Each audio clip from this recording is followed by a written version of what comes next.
guitar player playing something like this, you would cover so many bases sonically that it just, where you lose out on these longer scale lengths is your solos usually aren't quite as snappy sounding because of the longer scale length. They're a little more mellow sounding. They still sound good. They still sound lively. So the player will make it good or not, right?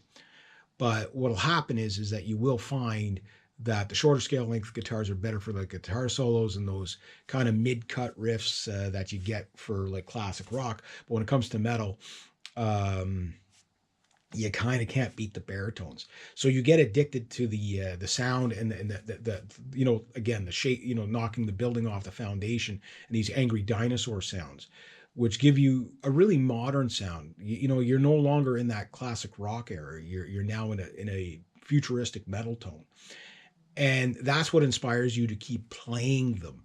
So even though they're harder to work on, that's the benefit, is that you will play everything you play. What I like to do, for example, is I'll grab one of my regular 6 string guitars, work something out that doesn't require the B or the low F sharp uh, strings, and I'll work something out on the 6 string, get it really smooth, and then practice it on the 7 and the 8 and the 7 string. And then what happens then is that once I get it smooth on that, because the first thing I noticed about the 8 string and the 7 string is that I went from a guy that has been playing like for 46 years, okay, sounding really smooth on other guitars when I'm really putting my effort in. I sound really smooth on a regular scale guitar. But when I get to these, I sound like a newbie because it's like, it sounds like I'm misfretting, like it sounds choppy and whatever. So it's harder it's more effort to get the smoothness out of it. But then when I sound really smooth on the 7 string or the 8 string, and I go back to like a 6 string, especially sweep picking, it's like the sweep picking, like the SGs are so easy. Like it's just, cause everything's so nice and easy and relaxed to play. So if you're thinking of extended range guitars in 2019, the reason why I started thinking extended range guitars was I wanted to change my style. That's like a leopard trying to change their spots, right? So I wanted to sound like a more modern metal player with an emphasis on neoclassical metal. And it's a work in progress, from that classic 70s, 80s, 90s rocker guy. I didn't want to be that guy anymore, even though I was good at that other stuff too. It's just I wanted to get out of that pentatonic stuff. You know what I mean? Uh, and really go into the Phrygian mode, the Lydian mode, the Joe Satriani sound, right?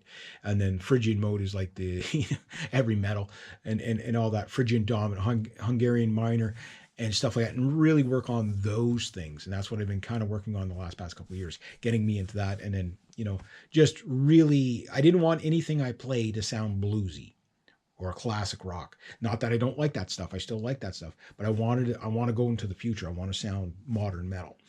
And I knew that I was going to have to use guitars that were the modern metal players were using, and 7 strings seem to be dominant here, and long scale baritone guitars seem to be dominant. Now let's say you're more of a rhythm player. There is a cheat code that you can get if you find the necks of a 7 string and 8 string are too wide, especially the 8 string. You can go for an actual baritone. The best baritone I think on the market right now is the PRS 277. I haven't tried one yet, but listening to them, they're 28-inch scale length. So you might feel like you're playing a bass guitar at that point. You know what I mean? So you will have to work, but you have the width of a 6 string guitar neck, so it's B to B instead of like the 7 string E to B, right? Now, because I do leads, I have to have the 7 string at least, because without the 7 string, my guitar shredding gets limited by 1 string, and a string that you use very dominantly is the E string, high E, in the your guitar solos. So I'm hoping at some point they could find a way to really sort out the issues of the 8 strings tension, weird tension issues. And it's not a debilitating thing for the guitar. It's just that what happens is, because you don't have enough tension on the low F sharp and the B, is that they sound flubby like a bass. But on the 7 string, like when I play the B on this, it's clear, it's crisp, it's articulate, it's punchy, it's got a tack to it and everything like that. Because 26 and a half can work for a 7 string very, very well.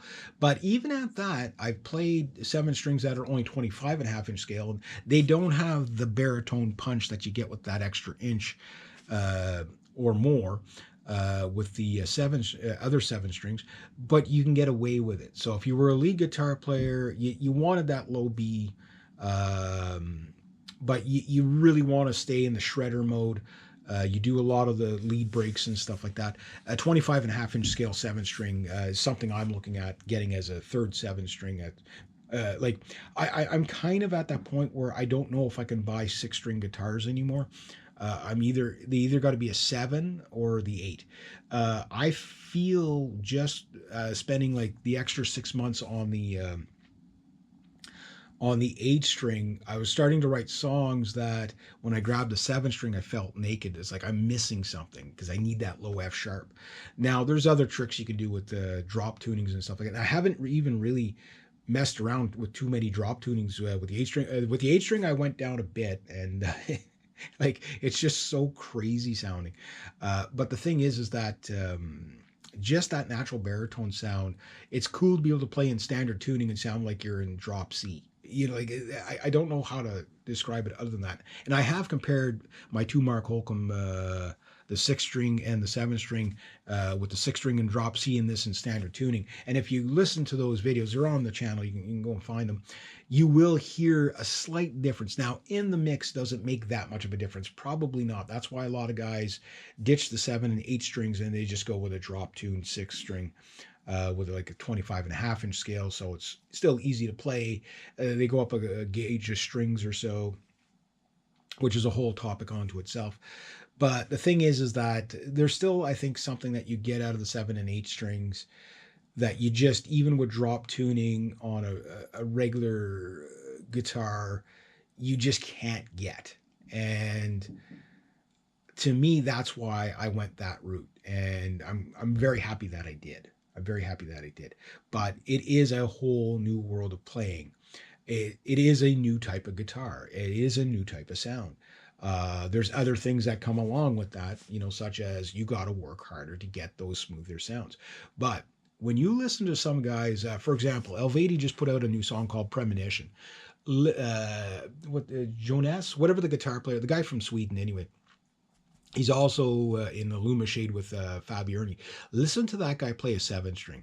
He's so tasteful. And listen to his guitar solo he's got a, what do you call it, a Solar Flying V in that guitar.